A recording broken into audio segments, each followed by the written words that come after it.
What's up, y'all? My name is Andre Hopkins, also known as Entree Interview, and today I'm joined here by Okeanos from EG. How you doing today? Wrong Asian guy. Wrong Asian guy. It's Bao. They gave me the wrong person. I was supposed to get Okeanos. Fuck. They trolled me. Well, you know what? Even if they gave me the wrong guy, we'll make it work. We'll do it on the fly. They gave me the wrong. Okay, so we can freeball this. We got this. So in your first match versus EG, you guys had the same kind of struggles on. Actually, I got the wrong team there. Against Sentinels, I apologize. I'm all thrown out of whack because of this. So against Sentinels, you guys had the same kind of issues on your Pearl attack. And then against here on EG, you guys did pull it through in the end. How did you guys manage to pull through, and what do you think the struggles are on your attack side? One of the main issues that we had going into that attack side was just us not being together in these later rounds, especially against a team like Envy. And even in a lot of our post plans where they were just flooding, we didn't have like the right spacing we needed, and also we weren't keeping our comms high, which I mean, our Corrode, it got a lot better. Our comms were better. Everything was better. We had 2 super soldiers taking us home, and yeah, that's all we needed. I was gonna ask about that same Corrode too. Against EG, Envy the first time, you guys lost that Corrode, but this time you won pretty handedly. What changes did you guys make? Was there a change to the game plan or something you saw in theirs that you realized you could capitalize on? In practice, we've just been refining our game plan and also how we want to take the map going forward. And we just played our own game, honestly. Like, there wasn't much that we changed anything at all, but we were just playing our own game and making sure that we could do what we wanted. And I mean, it worked. We had Dgzin and Supamen going super nuclear. I mean, that game from DG was insane. Both those guys were absolutely I've been a big DGZ fan for a while, so it makes me really happy to see him succeeding this well on a team like this. And like you said, with the Super Soldiers, how does it feel having those two guys combined for 55 kills in 18 rounds? How does it feel just to be able to experience there and just be that? They took me home. Oh my! If any of you guys that watched the map saw what was happening to me in that map 2 after such a dominant map 1, oh my! They actually had my number. They every single time I tried to do something, they hit my lineup and they said, "Hell no, get your ass down." I said, "Fuck!" I was so sad. You don't understand? Like, everything I tried, even that one round where we did an A main push into their spawn, fucking Rossi's behind me. I was so happy. I looked at my radar, I saw 4 people blinded and slowed. I know I stole your interview, bro. He was talking to me about it. Hey, we're freeballing. We're making it work out here. Oh, he's stealing? He's gonna steal it from you? He's gonna steal it from you. He's kicking you out. Welcome. What the fuck just happened? How did this guy just steal my interview? He stole your interview. Welcome. We have Okeanos here now, actually. How are you? Pretty good. How about yourself? Doing well. This is going to be a crazy interview upload. I'm excited to get this one up. So for my first question for you, after a big win, how does that feel after the big win, to keep the Santiago dreams alive? Thank God for Dgzin, bro. I deadass did nothing today, and that's like what the Yoru Waylay comp is. One guy's always going to have fun. Today wasn't me, bro. The way I was dying today, I got so volted. I don't know what was going on, but this guy somehow went plus 33, and I'm just dashing in, bro. When that happened, you take the 140 to the head, and then you just get ulted by Calm. Oh man, that was so. You should have seen the comms, bro. I got 140. I recalled. I was like, yo, don't ult. He goes, I see 3. I said no, and I just died, bro. You were a willing sacrifice. That's very brave of you. He didn't even get one. He did get one, technically. He did. He got it was me, the wrong team, but he got one. God. So, people know you're commonly trash talking on the stage, yelling across. Is that for personal or team morale, just for fun, or is it like an attempt at tilt, or could it be all 3? I said it in a personal interview. I grew up watching the LCS, so it's a full circle moment to, come finally play in the arena and living out the dream of, I was like a 4-year-old kid on my iPad watching TSM play C9, right? So now I'm on the same stage that they were. Like, I don't think they changed anything at this arena. And at the end of the day, like, us esports players, people see us as just our alias, but at the same time, like, we are our own individual person as well, and we have emotions as well. So, I'm just happy when I trash talk.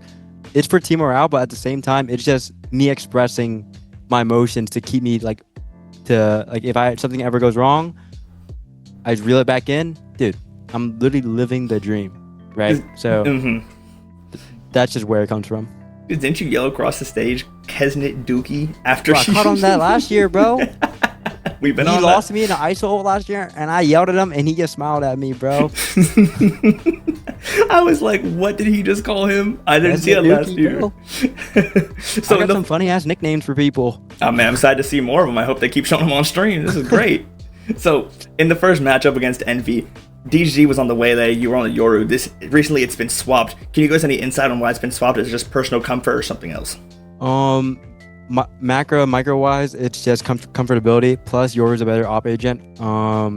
And Douglas also plays on the lowest sense known to man. Me and him both play really low sense, probably the slowest in the league. He plays on like point 11 or some shit like that, and I'm on point 16. But it's also just like he can't do all these movements. And also at the time when we were trialing Dgzin, it's impossible to play Waylay on 150 ping, right? Mm-hmm. So we just slapped him. So that's why we did it like that as well. Yeah, but I think it just fits our game plan a lot more. Douglas is more slow compared to me. I'm one of those players where like if I see a gap, I instantly take the space as well. And Waylay definitely enables that with the double dash of slows compared to a Yoru. Like I can't really just TP in, right? Yeah. And stuff like that.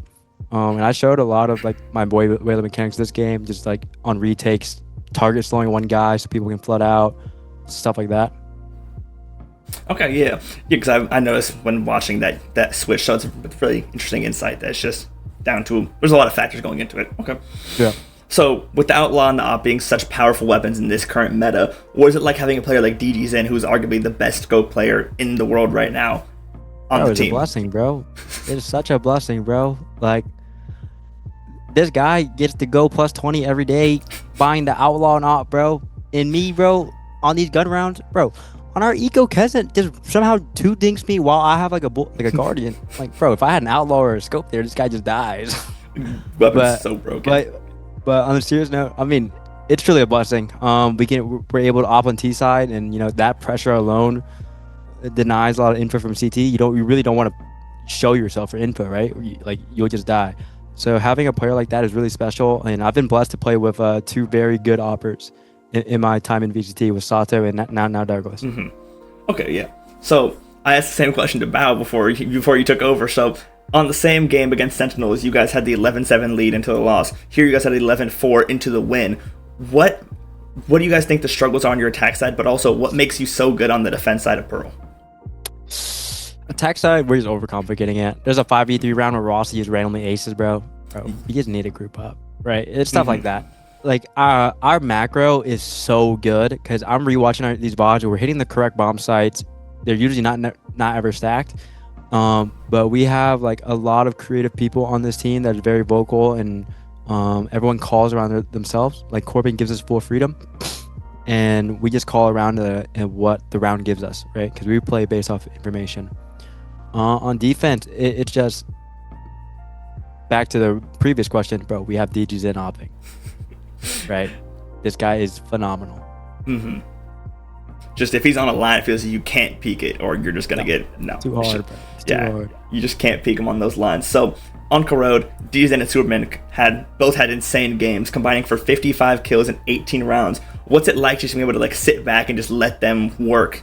I'm not used to this, bro. I'm not used to this at all, bro. Because last year it was like me, Sato, and King popping off.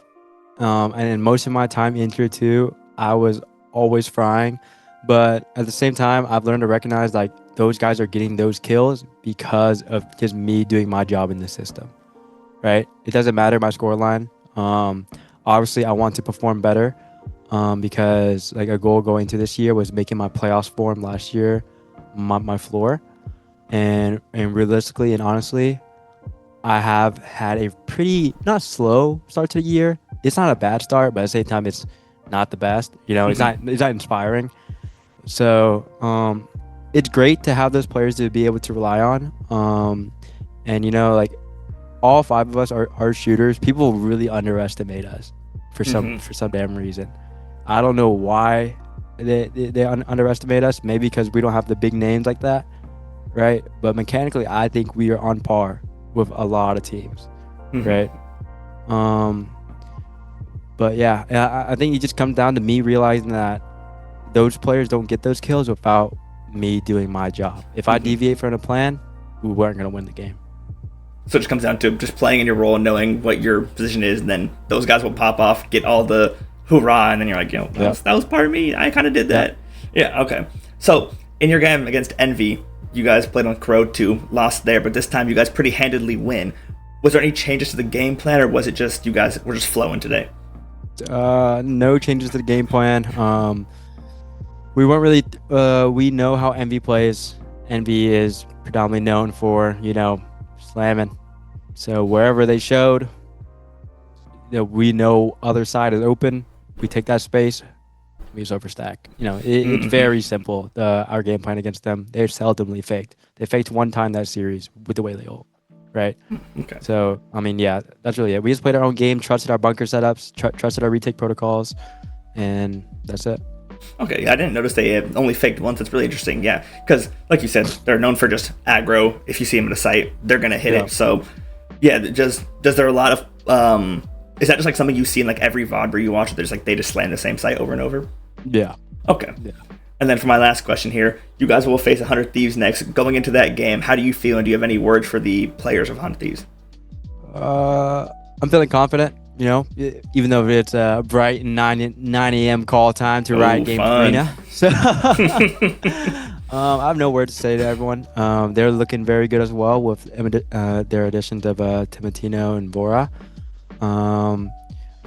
I have a good friend on that team, Matt Kraushaus. He's always in form. So, it's always a pleasure to play against them. Last year I played them, knocked them out. So I'm expecting the same result. Okay, and let me tell you, I am so excited to see the DG versus Cryo op battle. I need that so bad.